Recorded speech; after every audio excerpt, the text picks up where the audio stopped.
Think twice before buying. The depreciation is shocking, and the service bills are even worse. We've identified 5 cars you must avoid in 2026. I need to tell you something that automotive journalists almost never say.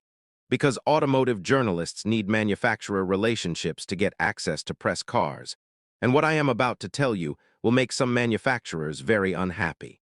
5 luxury vehicles that Americans are buying in significant numbers right now in 2026 are not worth the money being asked for them. Not because they are bad cars. Several of them are genuinely excellent machines. They are not worth the money because the combination of their purchase price, their depreciation rate, their maintenance costs, and the genuine quality improvements they offer over significantly less expensive alternatives does not add up to a rational value proposition for any buyer thinking beyond the day they sign the contract. Welcome back to UC Car Review.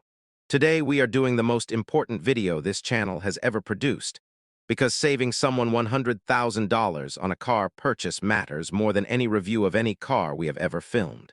I am going to give you real depreciation numbers, real maintenance cost figures, real feature comparisons, and the most honest analysis of luxury car value available anywhere on YouTube. No manufacturer relationships will survive this video intact. That is exactly why you need to watch it. Car number 5 on the overpriced list. And I am not going to name this specific model by manufacturer for legal reasons, but American luxury SUV buyers will recognize the category immediately. Is a vehicle that depreciates at a rate that should disqualify it from consideration by any buyer who has done the mathematics. The average luxury SUV in the $180,000 to $200,000 price range loses between 45% and 55% of its purchase value in the first 3 years of ownership. Not 15%, not 25%, 45 to 55%. A vehicle purchased for $185,000 in January 2026 will be worth approximately $85,000 to $100,000 in January 2029, regardless of mileage, regardless of condition, and regardless of how carefully it was maintained. The market simply does not support the original price after 3 years.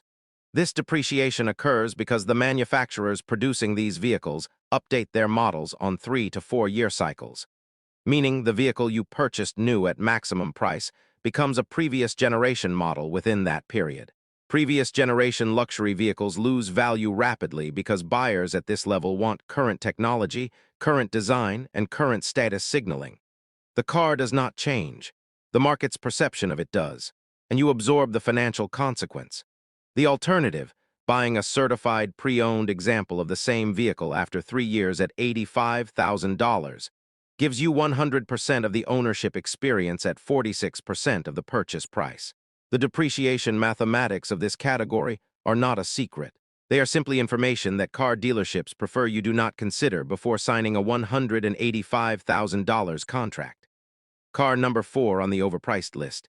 And this one is specifically about a category of luxury vehicle whose purchase price is widely discussed, but whose ongoing ownership costs are almost never disclosed at the point of sale. I am going to give you the actual numbers. Annual maintenance costs for luxury European performance vehicles in the $120,000 to $180,000 range average between $6,500 and $12,000 per year over a 5-year ownership period. This figure includes scheduled maintenance, where items including tires and brakes, software updates that manufacturers charge for separately from scheduled service, and the inevitable out-of warranty repairs that occur in vehicles with complex electronic systems and performance-oriented mechanical components. The tire cost alone deserves separate discussion.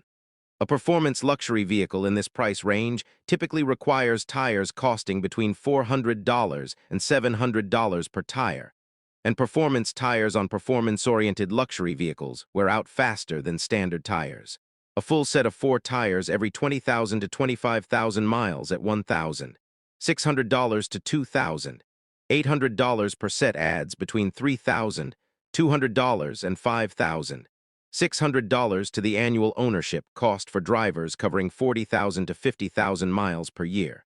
The carbon ceramic brakes available on performance variants, marketed as a premium feature, cost between $12,000 and $18,000 to replace when they reach end of life. They last longer than steel brakes in track use, In normal road use, they wear at approximately the same rate. The $15,000 replacement cost is a 5-year maintenance item for regular drivers. Buyers are rarely informed of this at the point of sale. They should be. Car number 3 on the overpriced list represents the category of luxury vehicle where the features gap between the expensive option and the significantly cheaper alternative has effectively closed. But the price gap has not. This is the most dangerous category for American luxury car buyers, because it is the most difficult to identify without doing the specific research I am presenting today. Consider the technology features available on a $90,000 Genesis 90 in 2026, which we covered in our Value Cars review. Heated and cooled 23-way power adjustable seats, massage function with 14 programs, panoramic sunroof spanning the full roof length, 12.3-inch rear entertainment screens, 21-speaker Lexicon audio system, head-up display, wireless CarPlay and Android Auto, 360-degree cameras, over-the-air updates. Now consider a European luxury sedan at $200,000, more than double the Genesis price. The feature list is nearly identical. The technology is the same generation. The screen sizes are comparable. The audio system competes directly. The seat adjustment counts are similar. The panoramic roof covers the same area. The cameras have the same resolution. Where does the additional $110,000 go? Approximately $30,000 goes to genuine quality improvements. Better leather, more complex wood veneer matching, tighter panel gaps, more sophisticated suspension tuning. The remaining $80,000 goes to the badge on the grille and the marketing that made you believe the badge was worth $80,000. It may be worth $80,000 to you. That is a personal decision. But it should be a decision made with complete information, not a decision made because nobody told you that the $90,000 car does almost everything the $200,000 car does. Car number 2. And this is the one that produces the most controversy every time automotive journalists are honest enough to discuss it. The badge premium.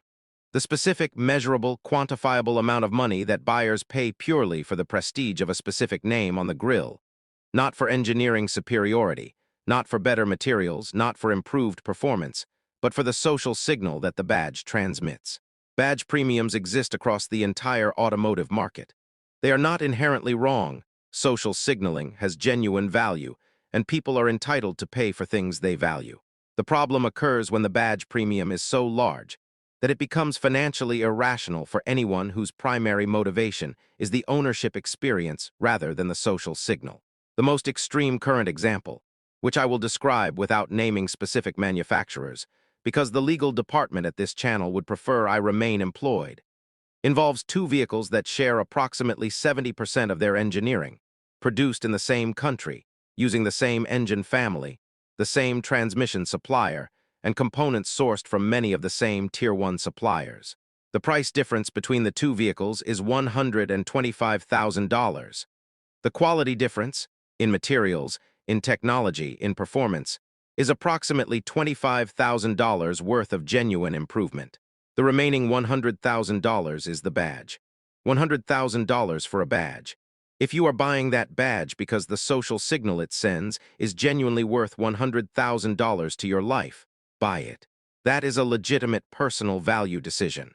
But if you are buying it because you believe the car is $100,000 better than the alternative, you have been misled. And the misrepresentation is so widespread and so accepted in the automotive industry that correcting it is considered controversial rather than simply accurate. Car number 1. The single most overpriced luxury vehicle available to American buyers in 2026. And I want to be completely precise about why this vehicle earns the top position, because the answer is not that it is a bad car. It is an extraordinary car. The answer is that its total cost of ownership in the first year makes it financially irrational for any buyer who is not in the top 0.1% of American household income. A specific segment of the ultra-luxury market, vehicles priced between $300,000 and $400,000 that are not Bugattis or limited production hypercars, suffers from the most severe depreciation and ownership cost combination in the automotive market. Purchase price $350,000. Year 1 depreciation on the most extreme examples in this category, $75,000 to $95,000. representing 21% to 27% of purchase price lost in 12 months. Year 1 scheduled maintenance, $12,000 to $18,000 for vehicles with complex hybrid or performance powertrains requiring specialist service. Year 1 comprehensive insurance, $15,000 to $22,000 for vehicles in this value range in major American cities. Total first-year cost of ownership, purchase price plus depreciation plus maintenance plus insurance, for the most extreme examples in this category, exceeds $450,000. You spent $350,000 to own a car for 1 year, and the actual cost was $450,000. The vehicle is now worth $255,000 to $275,000. Compared to the Bugatti Tourbillon we reviewed, where 250-unit production, genuine historical significance, and irreplaceable engineering justify the price and support the investment case. This category offers none of those mitigating factors. It offers depreciation, maintenance expense, and insurance cost in combination that no reasonable analysis supports. Now, the most important part of this entire video, because warning you about what not to buy without telling you what to buy instead is not useful advice. It is just controversy without content. For the American buyer with a $90,000 to $100,000 budget, the Genesis 90 is the correct answer. We covered this in detail in our Value Cars video. At $88,000, the 90 delivers a rear seat experience that competes directly with vehicles at $200,000. The depreciation rate for Genesis vehicles, a newer brand without the established residual value support of European brands, is more favorable than most buyers expect because Genesis has been strategic about production volume, and the Hyundai Motor Group's quality control processes produce ownership reliability that the European alternatives cannot consistently match. For the buyer with $100,000 to $150,000, the Lexus LS 500h represents the single most reliable, most depreciation-resistant luxury sedan in this price range. The LS has maintained residual values significantly better than European competitors at similar prices, because Toyota's quality reputation creates sustained used car demand. The ownership cost over 5 years for the LS 500h is approximately $35,000 to $45,000 less than equivalent European alternatives when depreciation and maintenance are combined. For the performance buyer at any budget, the Cadillac CT5V Blackwing at $92,000 remains the most rational performance sedan purchase in America. Its performance credentials are legitimate. Its ownership costs are predictable. Its depreciation, while not exceptional, is not the catastrophic first-year loss that affects European performance variants at triple the price. Here is your complete smart luxury car buying guide. 5 questions that every American buyer should answer before signing any luxury car contract over $100,000. These 5 questions will save you money every single time you apply them honestly. Question 1. What is the projected residual value of this vehicle after 3 years? Every manufacturer publishes residual value estimates. Your financing department has this data. Ask for it before signing anything. If the 3-year residual is below 55% of purchase price, the depreciation mathematics make leasing significantly more intelligent than purchasing, and potentially make choosing a different vehicle the most intelligent decision. Question 2. What is the dealer's honest estimate of annual maintenance costs for years 3 through 7, not the free maintenance period? Years 3 through 7, when the vehicle is out of warranty and all maintenance is at your expense. Get this in writing. If they refuse to provide it, research the model's average annual ownership costs through consumer data before proceeding. Question 3. Drive the Genesis 90 or the Lexus LS 500h before buying anything in its price category. If after driving these vehicles you still prefer the more expensive option, your preference is informed. If you had not driven them and discover in the Genesis dealership that your $180,000 car does not deliver meaningfully more luxury, your preference was uninformed and expensive. Question 4. Separate the badge value from the vehicle value. Decide honestly how much the badge is worth to you personally. Then decide if you want to pay that amount for a social signal. Both yes and no are legitimate answers. The problem occurs only when buyers do not realize they are paying for a badge rather than for a better car. Question 5. Calculate the total first-year ownership cost, including purchase price, projected depreciation, insurance, and maintenance before signing. The number that results from this calculation is the actual cost of owning the vehicle for 1 year. If that number is acceptable to you, proceed. If it is not, the vehicle is overpriced for your situation regardless of what anyone else says about it. The luxury car market is not designed to make you a rational buyer. It is designed to make you an emotional one. Emotion is not wrong. Cars create emotional responses, and those responses have value. But emotion combined with complete financial information produces decisions you will not regret. Emotion without financial information produces decisions you will regret. And the regret will cost you between $50,000 and $200,000, depending on which vehicle you chose. You see Car Review, the most important video we have made this year. Share this with every person you know who is considering a luxury car purchase. Subscribe, because next week we return to reviewing extraordinary cars, knowing that now our audience has the information to decide whether extraordinary is worth it for them personally.